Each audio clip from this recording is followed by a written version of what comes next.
ایک صاحب نے سوال کیا ہے کیا قربانی کے جانور پل صراط عبور کرنے میں مدد فراہم کرتے ہیں، کیا اس کی کوئی حقیقت ہے؟ تو اس کا جواب ہے کہ جی ہاں، ایک حدیث میں یہ بات موجود ہے کہ جو انسان کے لیے قربانی کے جانور ہوتے ہیں یہ پل صراط عبور کرنے میں انسان کے لیے مدد کریں گے۔ چنانچہ اس حدیث میں یہ بھی الفاظ ہیں کہ پھر تم اپنی قربانیوں کو جتنا طاقتور بنا سکتے ہو بنا لو، آگے یہ بھی الفاظ۔ تو اس کا معنی ثواب مقصود کہ اس کا اجر جو ہے وہ اللہ آخرت میں اس طرح بھی عطا فرماتا ہے۔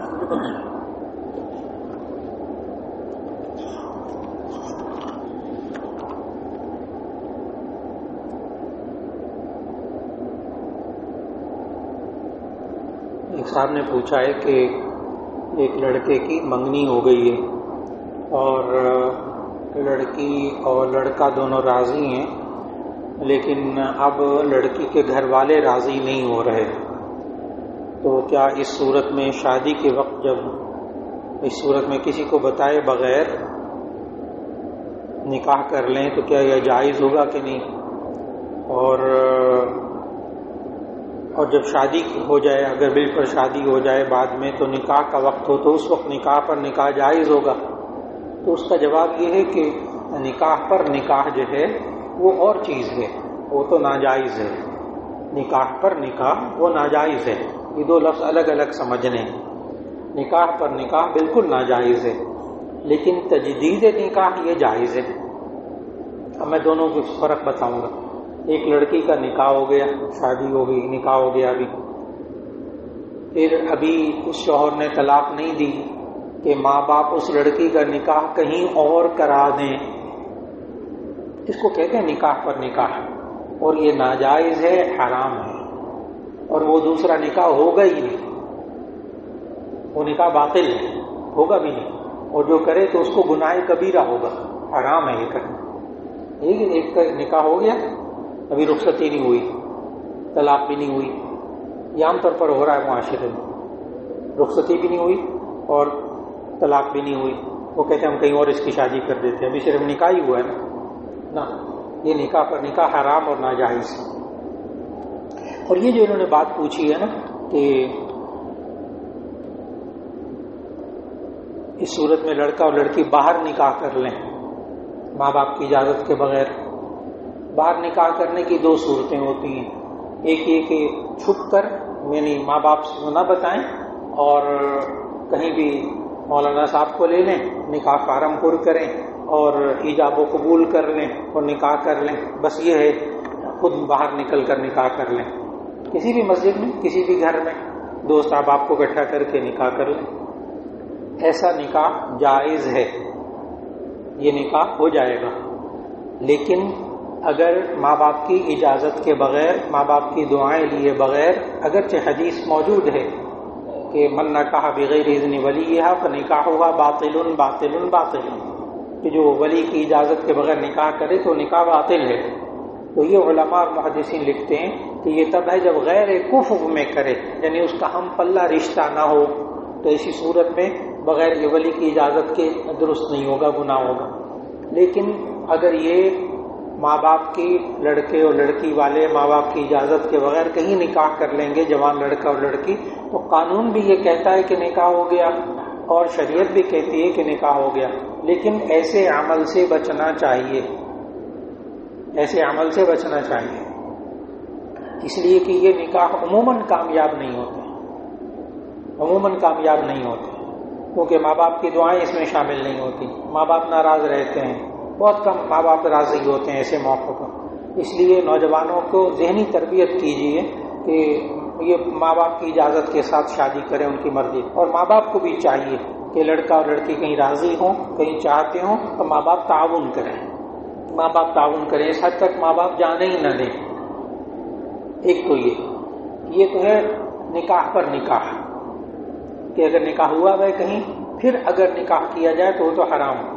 لیکن اگر لڑکے اور لڑکی نے چھپ کر نکاح کر لیا تو چھپ کر نکاح کرنے کی میں دو صورتیں بتا رہا تھا۔ ایک صورت ہے یہ کہ ماں باپ کو بتائے بغیر کسی بھی مسجد میں کسی بھی امام صاحب کے پاس جا کے نکاح فارم پر کر کے قانونی تقاضے گواہ وغیرہ پورے ہو گئے اور نکاح کر لیا، یہ نکاح رجسٹرڈ بھی ہو جاتا ہے قانونی طور پر۔ دوسرے چھپ کر نکاح کرنے کا آج کل مشہور ہے کورٹ میرج۔ کورٹ میرج اس کو بھی سمجھ لینا چاہیے۔ کورٹ میرج جو ہوتی ہے نا، یہ کوئی عدالت نکاح نہیں پڑھاتی، کوئی عدالت نہیں پڑھاتی۔ اس کو کورٹ میرج کیوں کہتے ہیں وہ بھی بتاتا ہوں۔ عدالت میں کبھی نکاح نہیں ہوتا، کوئی جج نکاح نہیں پڑھاتا، اس کو بات کو ذہن سے نکال دیں۔ کوئی جج نکاح نہیں پڑھاتا، کیونکہ بعض لوگ پوچھتے ہیں کیا جج نکاح پڑھا دے تو ہو جاتا ہے؟ تو اس کا جواب یہ، کورٹ میرج میں عدالت کے اندر نکاح ہوتا ہی نہیں، کرتے بھی نہیں، قانون بھی کوئی نہیں۔ یہ کورٹ میرج ہوتی کیا ہے؟ کورٹ کا معنی عدالت، میرج کا معنی شادی، کہ لڑکا اور لڑکی دونوں گھر سے بھاگتے ہیں اور بھاگ کر کسی کچہری میں چلے جاتے ہیں وکیل کے پاس۔ تو وکیل جو ہے نا، انہوں نے اپنے پاس ایک آدھ مولانا صاحب رکھے ہوتے ہیں۔ یہ ہر چھپڑوں کے نیچے وکیل صاحب جتنے اپنے دفاتر میں بیٹھے نا، تو وہ وکیل جو ہے نا ان کو کہتے ہیں کہ بھی لڑکا بھی راضی لڑکی بھی راضی ہے۔ اب اس میں قانونی تقاضا یہ ہوتا ہے، وکیل یہ دیکھتا ہے کہ لڑکا اور لڑکی دونوں کے شناختی کارڈ ہیں، بنے ہوئے ہیں، اور کیا دونوں کی عمریں 18 سال ہیں۔ پنجاب میں 16 سال ہے اور لڑکی کی اور لڑکے کے 18 سال، باقی صوبوں میں لڑکے اور لڑکی دونوں کے 18 سال ہے۔ بہرحال وہ یہ دیکھ لیتے ہیں کہ بھی 18 سال ہے عمر اس کی۔ اب وہیں سے وہ جو انہوں نے مولانا صاحب پکڑے ہوتے ہیں نا، ایک وہ خطبہ پڑھتے ہیں، بھائی بیٹھے ہوتے ہیں لوگ، انہیں کو گواہ بنا لیتے ہیں، ان کے دوست وغیرہ وکیلوں کے ہوتے ہیں۔ تو وہاں پہ کچہری کے اندر عدالت کے پاس یہ وکیل حضرات ایجاب و قبول کروا کے مولانا صاحب کے سامنے خطبہ وغیرہ پڑھا کے دعائے خیر کر کے اور قانونی طور پر نکاح فارم فل کر لیتے ہیں۔ یہاں تک سمجھ میں آ گیا؟ تو میں نے ابھی بتایا یہ نکاح ہو جائے گا، یہ تو نکاح ہو گیا۔ اب کیا ہوتا ہے، کورٹ میرج کیا ہوتی ہے کہ یہ وکیل اب ان لڑکا اور لڑکی کو اٹھا کر عدالت میں لے جاتے ہیں۔ اب لڑکے اور لڑکی کو عدالت میں لے جاتے ہیں۔ عدالت میں جا کر عدالت کہتے ہیں کہ یہ لڑکے اور لڑکی دونوں نے آپس میں شادی کی ہے، لیکن ماں باپ ان کے راضی نہیں ہیں، اب ان کو تحفظ چاہیے، اب ان کو تحفظ چاہیے۔ تو عدالت جو ہے پھر وہ فیصلہ کرتی ہے، ڈگری جاری کرتی ہے کہ ان کو تحفظ دیا جائے۔ بس اس کو کہتے ہیں کورٹ میرج۔ میں نے پوری صورتحال بتائی۔ کوئی جج نکاح نہیں پڑھاتا، نہ پڑھا سکتا ہے، کوئی قانون نہیں، نہ عدالت میں نکاح ہوتے ہیں۔ میں نے جو بات بتائی، اب کورٹ میرج کا طریقہ یہ ہے، اور یہ سارے وکیل سمجھاتے ہیں۔ قانونی تقاضا پورا ہو گیا، میں نے شرعی تقاضا کیا وہ بھی میں نے بتا دیا کہ جب اس نے ایجاب و قبول کروایا، گواہ موجود تھے، گواہ کوئی بھی ہو جائے، لڑکا اور لڑکی بالغ ہے تو شریعت بھی کہتی ہے نکاح ہو گیا، تو شرعی طور پر ہو جاتا ہے، لیکن قانونی طور پر بھی ہو جاتا ہے، لیکن اخلاقی طور پر اس میں بہت ساری قباحتیں ہیں، یہ زندگیاں آئندہ نہیں چلتی۔ یہاں تک ایک لفظ میں نے بتایا نکاح پر نکاح، وہ ایک الگ چیز ہوگی۔ پھر نکاح کیا جائے ماں باپ سے چھپ کر، ماں باپ کی اجازت کے بغیر، وہ بھی میں نے بتا دیا۔ اب نکاح پر نکاح انہوں نے جو سوال کیا وہ کیا ہے، وہ تجدید نکاح، کہ چھپ کر نکاح کر لیں، چلو نکاح ہو گیا۔ پھر اس کے بعد ماں باپ کو بتا دیا جائے، ماں باپ دباؤ میں آ جاتے ہیں کہ انہوں نے شادی کر لی، رخصتی نہیں کرتے، ایسے موقع پر رخصتی نہیں کرتے، سارے طریقے بتاؤں گا آپ کو۔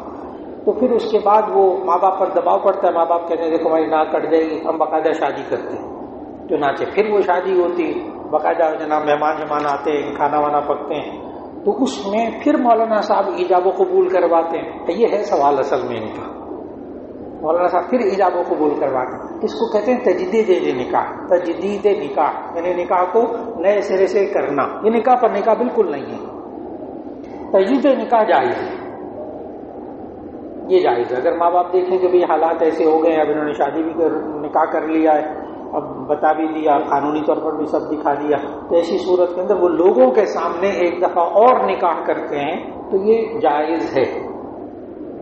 اور اگر کبھی حالات ایسے ہو جائیں تو ایسی صورت کے اندر لڑکے اور لڑکی کو بچانے کی ہر صورت میں کوشش کی جائے، ہر صورت میں کوشش کی جائے، کیونکہ آئندہ اندھیرا ہے، آئندہ اندھیرا۔ لڑکے والوں سے لڑکے کے ماں باپ سے لڑکا ہاتھ سے نکل جاتا ہے، اور لڑکی کے ماں باپ سے لڑکی ہاتھ سے نکل جاتی ہے اگر اس پر عمل نہ کیا جائے۔ اول تو پہلے سمجھانے کی کوشش ہو، نہ ہو تو پھر اس کا حل ان کے سامنے رکھا جائے۔ ایک صاحب نے کہا عشاء کے فرض ادا کیے لیکن وطر نہیں کیے تھے، ان کی قضا کرنی ہے؟ جی ہاں، وطر کی قضا کرنی پڑے گی، وہ واجب ہے، سنتوں کی قضا نہیں ہوتی۔ وطر اگر 2 دن بعد 3 دن بعد یاد آیا تو تب بھی 3 وطر خالی پڑھنے ہوں گے بغیر عشاء کی نماز کے، عشاء کی نماز پہلے پڑھ چکے، وہ قضا کر لیں۔ ایک صاحب نے کہا سوائے پاکستان، افغانستان اور انڈیا کے پوری دنیا سعودی عرب کے ساتھ رمضان اور عید کی کرتی ہیں، تو یہ ممالک کیوں نہیں کرتے؟ تو اس کا جواب یہ ہے کہ یہ سوال مناسب نہیں ہے، یہ سوال غلط ہے۔ یہ جو یہ کہنا کہ پاکستان، افغانستان اور انڈیا کے علاوہ پوری دنیا کے سعودی عرب کو فالو کرتے ہیں، بالکل غلط بات ہے۔ ساری دنیا دیکھیے، ساری دنیا میں گیا ہوں، ساری دنیا کے ان مسائل کو سمجھتا ہوں۔ وہ ممالک جہاں چاند نظر نہیں آتا، صرف ان ممالک کے مسائل ہیں، باقی انڈونیشیا میں، ملائیشیا میں اور ادھر سری لنکا کی طرف چلے جائیں، بھوٹان وغیرہ چلے جائیں، انڈیا چلے جائیں اور دوسری جگہوں میں چلے جائیں، جہاں چاند نظر نہیں آتا، کیوں؟ اس لیے کہ وہاں سال کے اکثر حصے میں بارش رہتی ہے، بادل رہتے ہیں۔ آسٹریلیا لے لیں، اب آسٹریلیا میں اور چیز ہے، بالکل ہی الٹ ہے۔ یہاں گرمی ہے نا، یہاں گرمی ہے، موسم گرما، جون جولائی میں سخت گرمی، اور آسٹریلیا میں سخت سردی، اس وقت سردی ہے۔ اور جب ہمارے یہاں سردی ہوتی ہے اس وقت آسٹریلیا کے اندر سخت گرمی ہوتی ہے، وہاں چاند نظر آتا ہے۔ آسٹریلیا والے کوئی سعودی عرب کو فالو نہیں کرتے ان دنوں کے اندر۔ تو مسئلہ کیا ہے کہ جہاں چاند نظر نہیں آتا وہاں حکم یہ ہے کہ قریب ترین ملک کو فالو کر لیں، جہاں وہ چاند نظر آتا ہے اس کے اعتبار کر لیں۔ اور قریب ترین یہ جتنا کینیڈا ہے، امریکہ ہے، UK ہے، برطانیہ ہے، ان سب ممالک میں جب چاند نظر آتا ہے تو اختلاف ہوتا ہی نہیں، جب موسم کھلا ہوتا ہے تو اختلاف ہوتا ہی نہیں۔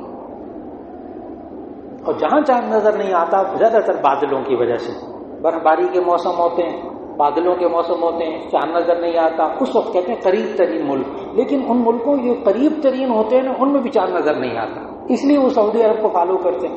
اور ان علاقوں کے اندر بھی آج بھی اختلافات چل رہے ہیں کہ کچھ لوگ چاند نظر آ جائے تو اس کا اعتبار کرتے ہیں، وہ کہتے نہیں، اور بعض لوگ ہیں جو سعودی عرب کو وہاں چاند نظر آنے کے باوجود فالو کرتے ہیں۔ لیکن حقیقت یہ ہے کہ اللہ تعالیٰ نے سورہ بقرہ آیت نمبر جہاں روزے کے احکامات سارے، یا ایھا الذین آمنوا کتب علیکم الصیام کما کتب 65 64 66، وہاں اللہ تعالیٰ نے ایک لفظ کہا فمن شہد منکم الشہر فلیصم، جو تم میں سے مشاہدہ کرے اس چاند کا وہ روزہ رکھ لے۔ مشاہدہ آنکھوں سے دیکھے، خالی موجودگی کافی نہیں، آنکھوں سے دیکھے۔ تو جن ممالک میں چاند نظر آ رہا ہے آنکھوں سے دیکھتے ہیں، ان میں اختلاف ہے ہی نہیں۔ یہ نہ کہیں پاکستان، افغانستان، انڈیا کے علاوہ نہ۔ اب لاہور کا اور انڈیا کا سنیں کہ لاہور کا طول البلد عرض البلد، لاہور کا طول البلد عرض البلد، اور دہلی کا، دہلی انڈیا میں دہلی کا طول البلد عرض البلد ایک جیسا ہے، صرف اس لیے اگر انڈیا میں دہلی میں چاند نظر آئے تو پاکستان میں بھی نظر آتا ہے، پاکستان میں لاہور میں نظر آئے تو دہلی میں بھی نظر آتا ہے۔ اور عجیب بات بتاؤں، دہلی کے اور لاہور کے نمازوں کے اوقات بالکل ایک جیسے، 1 منٹ کا بھی فرق نہیں ہے، کب؟ جبکہ وہاں نظر آتا ہو۔ تو اس لیے میں نے حقیقت عرض کر دی۔ ایک صاحب نے کہا یہ صاحب کشف کون لوگ ہوتے ہیں؟ ایک صاحب کا دعویٰ کرتے ہیں کہ ان کو مرے ہوئے کا حال کشف کے ذریعے اللہ کو بتا دیتے ہیں، کیا اس میں سچائی ہے؟ جی، کشف جس کو ہوتا ہے نا، حقیقت میں جس کو کشف ہوتا ہے وہ کبھی دعویٰ نہیں کرتا، وہ کبھی دعویٰ نہیں کرتا، اور جو دعویٰ کرتے ہیں ان کو کشف بالکل نہیں ہوتا، فکر نہ کرے۔ جس بندے کو اللہ تعالیٰ آئندہ کے حالات، اللہ تعالیٰ آپ کے ذہنوں میں بھی کئی دفعہ ہوتا ہے آئندہ ہونے والے حالات آپ کے علم میں آ جاتے ہیں، خواب میں اللہ تعالیٰ دکھا دیتے ہیں، کافروں کو بھی اللہ دکھا دیتا ہے۔ یہ تو اسلام کے مومن ہونے کی بھی نشانی نہیں ہے، اپنے آئندہ ہونے والے حالات کو خواب میں دیکھ لینا، سامنے زندگی میں دیکھ لینا، جان لینا، یہ ایمان کے ساتھ خاص ہے ہی نہیں، یہ کافر کے ساتھ بھی ہو سکتا ہے۔ میں نے پہنچے ہوئے بزرگ کی بات ہی نہیں کی، میں نے کہا اس کا تعلق ایمان کے ساتھ بھی نہیں ہے۔ اللہ کے دل میں، اللہ کافر کے دل میں ڈالے تو اسے استدراج کہتے ہیں، عام بندے کے مومنٹ میں ڈالے تو اس کو الہام کہتے ہیں، نبی کے دل میں ڈالے تو اسے وحی کہتے ہیں، ڈالنے والا اللہ۔ ایک صاحب نے کہا جمعے کے عربی خطبے کا ترجمہ کر دیں. جی ترجمہ موجود، جس کو چاہیے وہ لے لیجیے. اور جو اس کے جمعے کے خطبے میں جو آیات اور احادیث پڑھی جاتی ہیں ان کا وقتاً فوقتاً ترجمہ ہوتا رہتا ہے الحمدللہ. جن کو چاہیے ترجمہ عربی خطبے کا جو میں پڑھتا ہوں انشاءاللہ مل جائے گا. جی سسر کا بہو سے اگر تعلق ہو جائے تو کیا وہ بیٹے کے لیے حلال ہے؟ نہیں، اس بارے میں مفتی صاحب سے جو ہے نا وہ نام مفتی صاحب سے پوچھ لیجئے اس مسئلے کے بارے میں. وہ چند ایک سوالات کریں گے، اس کا جواب پھر ان کے مطابق دینا ہوگا. ایک صاحب نے کہا عجوہ نام کیسا ہے؟ یہ عجوہ الف سے نہیں ہوتا، عین سے ہوتا ہے. عین جیم واو ہا عجوہ. کھجور کا نام ہے تو اگر انسان بچے کا نام بھی رکھ لے تو جائز ہے.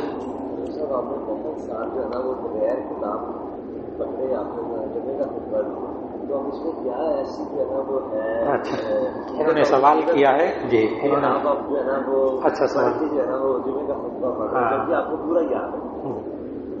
بھائی صاحب نے ایک سوال کیا ہے، بڑا اچھا سوال کیا. کہنے کہ آپ جمعے کا جب خطبہ دیتے ہیں کتاب دیکھ کر کیوں دیتے ہیں، زبانی کیوں نہیں دیتے؟ اس سے پہلے آپ زبانی بھی دیتے تھے اور اس سے پہلے میں دیکھ کے بھی دیتا تھا. اصل میں بات یہ ہے بیچ میں کہ ساری زندگی دیکھ کر خطبہ پڑھا، اس لیے کہ زبانی قرآن مجید بھی زبانی یاد ہے الحمدللہ، تو یہ 2 صفحے بھی زبانی پڑھے جا سکتے ہیں. لیکن شیخ الحدیث حضرت مولانا زکریا صاحب رحمہ اللہ نے وہ والی حدیث فضائل قرآن مجید میں ذکر کی ہے جو میں سنانے لگا ہوں، جس کی بنیاد پر میں دیکھ کے پڑھتا ہوں. حالانکہ دیکھ کے پڑھا جائے تو لوگ یہ سمجھتے ہیں جیسے زبانی نہیں آتا، تو اس میں تھوڑی سی خفت بھی بعض لوگوں کے ذہن میں آتی. مولانا آپ قرآن میں زبانی یاد ہے تو یہ خطبہ بھی زبانی دے دیا کریں. تو اس کا جواب ذہن میں رکھیے گا کہ فضائل قرآن میں حدیث ذکر کی کہ جو بندہ قرآن مجید دیکھ کر تلاوت کرے تو اس کو 2 ثواب ملتے ہیں، اور جو زبانی پڑھے اس کو 1 ثواب ملتا ہے. جو دیکھ کر قرآن پڑھے اس کو 2 ثواب ملتے ہیں حدیث، اور جو زبانی پڑھے تو اس کو. اس لیے معمولات زندگی میں عام طور پر جو حافظ ہوتے ہیں نا، حافظ جب وہ تعلق قائم کرتے ہیں، اصلاحی تعلق قائم کرتے ہیں، تو ان کو پتہ کیا کہتا ہوں؟ ان کو کہتا ہوں کہ آپ 5 منٹ دیکھ کر قرآن مجید پڑھ لیا کریں. وہ مجھے آگے سے کہتے ہیں میں 2 پارے روزانہ پڑھتا ہوں. میں نے کہا وہ آپ زبانی پڑھتے ہیں. میں نے آپ کو کیا کہا؟ 5 منٹ. حافظ کو کہتا ہوں کہ 5 منٹ دیکھ کر قرآن مجید پڑھ لیا کریں روزانہ، آواز کے ساتھ، اونچی آواز کے ساتھ. دیکھنا نہیں ہے، صرف دیکھ کر پڑھنا ہے. زبان سے آواز نکال کر پڑھیں، خود کو سنائی دے. اس سے دل کا زنگ دور ہوتا ہے. تو اس لیے اب سوال یہ آتا ہے کہ درمیان میں پھر بغیر کتاب کے کیوں پڑھیں؟ بغیر میں کچھ عرصہ تقریباً 2.5-3 سال میں نے جو ہے نا وہ جمعے میں کتاب میں سے دیکھ کر نہیں پڑھا. پڑھ سکتا تھا لیکن پڑھنے کی طاقت نہیں تھی، اس لیے کہ میری آنکھوں میں خرابی پیدا ہو گئی تھی نظر میں، جس کی وجہ سے میں نے ڈرائیونگ بھی چھوڑ دی تھی. تو میرے پہلے 5-6 نمبر کی اینک لگتی تھی، 5-6 نمبر کی. اور بچپن میں اینک میری 12 سال کی عمر میں لگی تھی. اور اس وقت اینک لگنے کا واقعہ یہ ہوا تھا کہ والد صاحب میرے، اللہ ان کو غریب رحمت کرے، تو وہ ان کو اینک لگی ہوئی تھی. تو وہ انہوں نے عصر کی نماز کے وقت میں وضو کیا، وضو کر کے میں ساتھ ہی تھا. تو مجھے کہنے لگے مسجد میں، چھوٹی سی مسجد تھی ہمارے گھر کے پاس، تو کہا ذرا گھڑی میں وقت دیکھ کر بتاؤ کہ وقت کیا ہوا ہے. میں کہا سنتوں کا وقت ہے کہ نہیں، میں سنتیں پڑھ لوں. تو میں نے کہا جی وہ گھڑی کہاں لگی ہوئی ہے؟ تو والد صاحب نے بڑے غصے سے نا اس وقت اندھے سامنے کلاک لگا ہوا، اتنا بڑا کلاک لگا ہوا. تو میں نے کہا جی کہاں لگا ہوا؟ اس وقت میں حفظ کرتا تھا، حفظ کر کے فارغ ہوا تھا. تو تب والد صاحب کو ایک دم اندازہ ہوا کہ اس کی دور کی بینائی کمزور ہے. تو میری اس وقت 5-6 نمبر کی اینک لگی تھی، 12 سال کی عمر. ہوتے ہوتے اب آ کر جو ہے وہ مجھے جو مین روڈ کے اوپر یہ جو انڈر پاس کے اوپر اور بڑے بڑے بورڈ نہیں لگے ہوئے، یہ مجھے گاڑی چلاتے ہوئے بورڈ ہی نظر نہیں آتا تھا. تو ڈاکٹر نے پھر منع کر دیا، کہنے لگے کہ اب آپ نے ڈرائیونگ نہیں کرنا ہے. پھر آنکھوں کے مسائل پیچیدہ ہوتے رہے. تو میں جامعہ شفیہ میں بہت سے میرے شاگرد جانتے ہیں کہ میں 3 سال تک محدب عدسہ لے کر، میگنیفائی گلاس لے کر، مجھے کتاب کے حروف نظر نہیں آتے تھے. تو میگنیفائی گلاس لے کر وہ اتنے بڑے کر کے حروف دیکھ کر 5-7 نمبر کی اینک لگاتا تھا. پھر اس کے بعد وہ میگنیفائی گلاس بھی ساتھ رکھتا تھا. پھر کہیں جا کر میں کتاب پڑھاتا تھا. گزارا چلاتا رہا 2.5-3 سال. ڈاکٹر بار بار کہتے رہے کہ بھی آپ کی آنکھوں کا کوئی فی الحال جتنا گزارا چل رہا ہے چلاتے رہے. تو اس وقت میں کتاب دیکھ کر پڑھ نہیں سکتا تھا، اس لیے وہ 3-3.5 سال میرے ایسے گزرے کہ میں جمعے میں خطبے کی کتاب دیکھ کر نہیں پڑھتا تھا. پھر اس کے بعد اللہ تعالیٰ جزائے خیر دے، ایک ڈاکٹر صاحب انگلینڈ سے پڑھ کر آئے، نئے نئے مشینیں بھی لائے تھے بہت، تو انہوں نے پھر آپریشن کیا دونوں آنکھوں کا، ایک کا کیا. تو میری ایک آنکھ میں جو لینس ڈلا ہوا ہے نا وہ 12 نمبر کا ڈلا ہوا ہے. 12. اب میں دیکھنے کے نزدیک دیکھنے کے لیے مجھے 2.5 نمبر کی اینک لگانی پڑتی ہے، لیکن دور جو ہے وہ الحمدللہ بغیر اینک کے اب دیکھ سکتا ہوں، کیونکہ اندر آنکھوں کے اندر 12 نمبر کے لینس پڑے ہوئے ہیں. اور پھر جو تکلیف تھی وہ بھی الحمدللہ اللہ نے دور کر دی. تو اس کے بعد سے پھر میں نے دیکھ کر پڑھنا شروع کر دیا. اب میں نے ساری کہانی بتا دی کہ پہلے دیکھ کر پڑھتا تھا، ساری زندگی خطبہ دیکھ کر پڑھتا تھا. تو اب پھر جب بینائی ٹھیک ہو گئی تو پھر دیکھ کے پڑھنا شروع کر دیا کہ ثواب مل جاتا ہے دیکھ کر پڑھنے سے.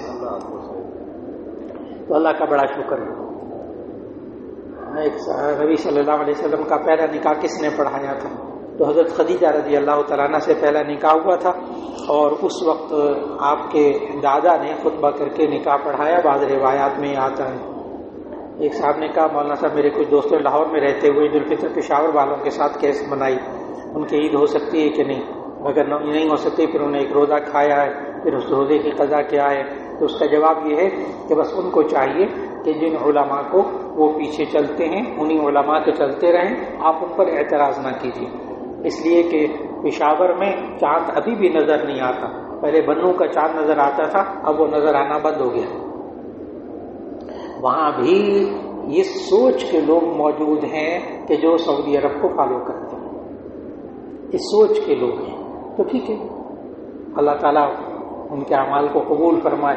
لیکن حقیقت میں نے بتا دی ہے کہ پشاور میں چاند نظر نہیں آتا، ابھی بھی نظر نہیں آتا. پکی بات ہے، نظر وہیں آتا ہے جب نظر آتا ہے سب کو نظر آتا ہے. اچھا، اور بنو کا چاند نظر آنا کیوں بند ہو گیا؟ اس لیے کہ ہمارے بہت بڑے علماء ہیں ماشاءاللہ، پوری ٹیم ہے چاند دیکھنے والوں کی. انہوں نے ہر ضلع کے اندر اپنے بندے بٹھا دیے، ہر ضلع کے اندر. اور وہ اتنی تحقیق رکھتے ہیں وہ علماء، کراچی کے جامعہ رشید کے علماء، پوری ٹیم ہے جو علم فلکیات کی ماہر ہے. اور وہ علم فلکیات کے اتنے ماہر ہیں کہ ہر مہینے کی چاند کی اطلاع، ہر مہینے کی چاند کی حساب و کتاب کر کے اس کی اطلاع وہ نیٹ کے اوپر ڈال دیتے ہیں. عربی میں، انگریزی میں، اردو میں اس کی معلومات ہوتی ہیں. اور اس وقت دنیا کی جو سب سے بڑی رصدگاہ ہے نا سیاروں کو دیکھنے والی، جہاں بہترین قیمتی دوربینیں لگی ہوئی ہیں، وہ انگلینڈ میں ہیں.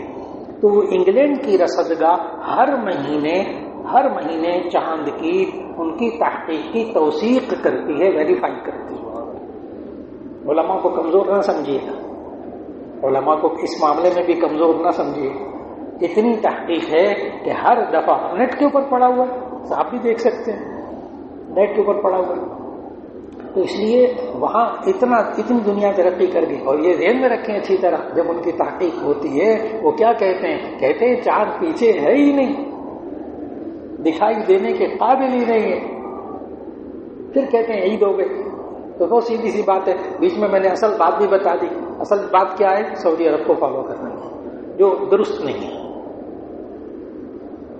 نبی صلی اللہ علیہ وسلم کے زمانے میں ایسا ہوتا ہے. جامع ترمذی کی حدیث ہے، نبی صلی اللہ علیہ وسلم کے زمانے میں ایسا ہوا کہ ایک وفد آیا، نبی صلی اللہ علیہ وسلم نے اس دن روزہ رکھا ہوا. انہوں نے کہا جی ہم تو عید کر لی، ہم تو فلاں ملک سے آئے ہیں، عید کر لی ہم نے. نبی صلی اللہ علیہ وسلم ٹھیک ہے.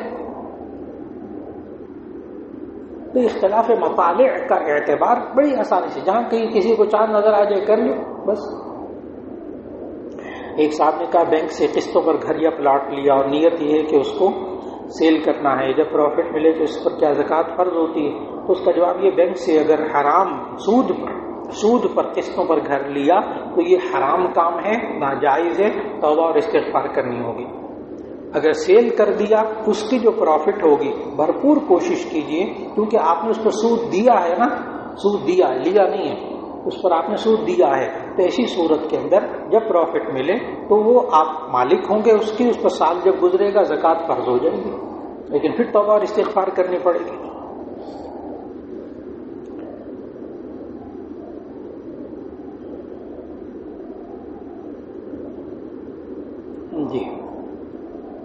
ایک صاحب نے کوئی سوال کیا، اس کا لفظ مجھے اسپیلنگ سمجھ میں نہیں آئے، کیا اس سے گھر والوں کی موجودگی میں عام گفتگو کرنا جائز ہے؟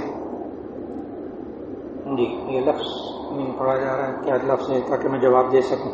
ایک صاحب نے قربانی عید کی نماز سے پہلے کر سکتے ہیں؟ اپوزٹ جینڈر کزن، غیر محرم کزن، جی اپوزٹ جینڈر کزن، جی اگر غیر محرم کزن اگر موجود ہو تو انہوں نے پوچھا ہے گھر والوں کی موجودگی میں عام گفتگو کرنا جائز ہے، تو اس کا جواب یہ ہے کہ اگر غیر محرم کزن، کیا غیر محرم کا لفظ اب آگے، غیر محرم رشتہ دار گھر میں موجود ہو تو کیا خاتون اس سے بات کر سکتی ہے یا مرد غیر محرم خاتون سے بات کر سکتا ہے؟ تو اس کا جواب یہ ہے کہ پردے کا احترام کر لیا جائے۔ اگر وہ سامنے بیٹھی ہو غیر محرم ہو یا مرد غیر محرم ہو تو ایک دوسرے کی طرف دیکھے بغیر اس کا جواب دے دیا جائے۔ محفل میں بیٹھے ہیں تو اسے عام بات کر لی جائے تو اس پر بعد میں توبہ اور استغفار بھی کر لی جائے، لیکن بچنے کی کوشش ہو جائے، بچنے کی کوشش ہو جائے، کیونکہ یہیں سے فتنے سارے شروع ہوتے ہیں۔ عام گفتگو کرنا جائز، لیکن وَإِذَا سَأَلْتُمُوهُنَّ مَتَاعًا فَاسْأَلُوهُنَّ مِنْ وَرَاءِ حِجَابٍ، اگر تم ان سے خواتین سے کوئی بات مسئلہ پوچھنا ہوگا تو پردے کے پیچھے سے پوچھو، معلوم ہو چہرے کا پردہ ہے۔ قربانی عید کی نماز سے پہلے کر سکتے ہیں اور کتنا پہلے؟ ناخن اور بال 10 تاریخ مغرب کے بعد کٹوا سکتے ہیں؟ جی اس کا جواب یہ کہ قربانی عید کی نماز سے پہلے جہاں شہر میں عید کی نماز ہوتی ہے تو بڑی توجہ سے یہ سننے والا، یہ لوگوں نے بہت سوال کیا اس دفعہ، شہر میں جہاں عید کی نماز ہوتی ہے وہاں عید کی نماز ہو گئی، آپ نے نہیں پڑھی ابھی، کیا آپ کا جانور قصائی ذبح کر سکتا ہے؟ تو اس کا جواب ہے کہ جی ہاں کر سکتا ہے۔ یہ بات بہت واضح ہے، اگر اس شہر میں ایک عید کی نماز بھی ہو گئی ہے تو قربانی ہو سکتی ہے۔ افضل یہی ہے کہ آپ اپنی قربانی اس وقت کریں جب آپ نماز پڑھ چکے ہیں۔ یہ مسئلہ زیادہ پیش آیا ہے قربانی کے جہاں اجتماعی گائے وغیرہ ذبح ہوتی تھی، یہ وہاں سے پوچھا گیا بہت زیادہ مجھ سے کہ جی جو قربانی، میں نے پھر ان لوگوں کو پہلے سے بھی، جن لوگوں نے پہلے سے پوچھا ان کو بتا دیا کہ بھئی آپ جو قربانی کے ذمہ دار ہیں نا، یہاں ماڈل ٹاؤن میں بھی یہ ہوا اس دفعہ، تو انہوں نے پوچھا تو میں نے ان کو بتایا کہ تمام مساجد میں سے سب سے پہلے بی بلاک میں 5:45 بجے نماز ہوگی، تو آپ جو قربانی کے ذمہ دار ہیں اس عمل کے اجتماعی، وہ سارے کے سارے وہاں پڑھیں، جا کر پڑھ کے آگے قربانی شروع کر دیں، جائز، چاہے حصے داروں نے ابھی نہیں پڑھی جائز، لیکن وہاں شہر میں ایک عید کی نماز ہو چکی ہو۔ ایک تو یہ، دوسرا ان کا ناخن اور بال 10 تاریخ کے بعد کٹوا سکتے ہیں، اس کا جواب یہ کہ ناخن اور بال جو ہے نا قربانی کے بعد، پہلے دن قربانی ہو تو بھی ٹھیک، دوسرے دن قربانی ہو تو دوسرے دن کے بعد، اپنی قربانی ذاتی قربانی کے بعد آپ بال اور ناخن کاٹ سکتے ہیں، کیونکہ حج میں بھی یہی ترتیب ہے، 10 تاریخ کو رمی قربانی پھر حلق، سر کے بال منڈا، لیکن یہ سنت غیر موقدہ، سنت غیر موقدہ، اس میں یہ نہیں سوچنا چاہیے اگر کوئی نہ کرے تو گناہ نہیں ہوگا، سنت غیر موقدہ پر عمل نہ کریں تو گناہ نہیں ہوگا۔ اچھا،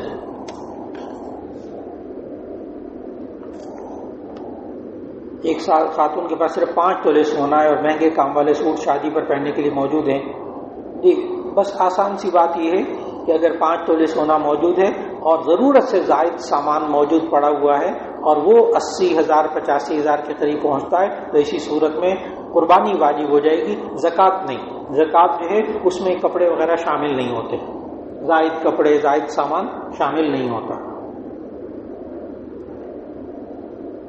اگر 5 تولے سونا اور شادی والے سوٹ قربانی کے 3 دنوں میں 1 روپیہ بھی نقدی کی صورت میں آ گیا، نہیں گیا، وہ نقدی کی صورت میں بار بار میں عرض کرتا تھا جمعے کے خطبے میں بھی اور بعد بھی کہ بچت ہو، اس کے پاس بچت ہو 80,000 روپے کے قریب، 90,000 روپے کے قریب، تب قربانی واجب ہوگی، ورنہ نہیں۔ غیر مسلم کا ذبیحہ کھانا کیسے جائے باہر کے ممالک میں؟ یہ حرام، جائز نہیں۔ لا تأکلوا، قرآن مجید میں سورۃ المائدہ کی آیت نمبر 3، لا تأکلوا مما لم یذکر اسم اللہ علیہ، جس پر اللہ کا نام نہیں لیا گیا وہ جانور مت کھاؤ۔ بیعت کرنا کیسا ہے؟ اگر بیعت کرنا فرض ہے تو اس کی شرائط کیا ہیں؟ کیا عورت بیعت کر سکتی ہے؟ بیعت کرنا سنت غیر موقدہ، ساری زندگی بیعت نہ کریں کسی سے بھی، کوئی گناہ نہیں ہوگا، اگلا جملہ غور سے سنیے، بیعت کرنا سنت غیر مؤکدہ، نہیں کریں گے ساری زندگی کسی بزرگ سے بیعت نہیں کی، کوئی گناہ نہیں ہوگا انشاءاللہ، لیکن اصلاح کروانا فرض ہے۔ اگر گناہوں میں مبتلا رہا اور اصلاح نہ کروائی تو یہ فرض چھوڑنے کا گناہ ہوگا۔ اصلاح کروانا فرض، بیعت سنت، ساری زندگی نہ کریں بیعت، کسی سے نہ کریں، لیکن اصلاح کروانا فرض۔ حجاج کرام عید جیسے ہم ادا کرتے ہیں ایسے ہی 2 رکعت اور خطبہ وغیرہ نہیں، اس دفعہ جو میدان عرفات ہے نا، میدان عرفات میں جمعہ تھا، تو وہاں میدان عرفات شہر سے باہر ہے، اس لیے جمعہ نہیں ہے، صرف 2 رکعت ظہر پھر 2 رکعت عصر۔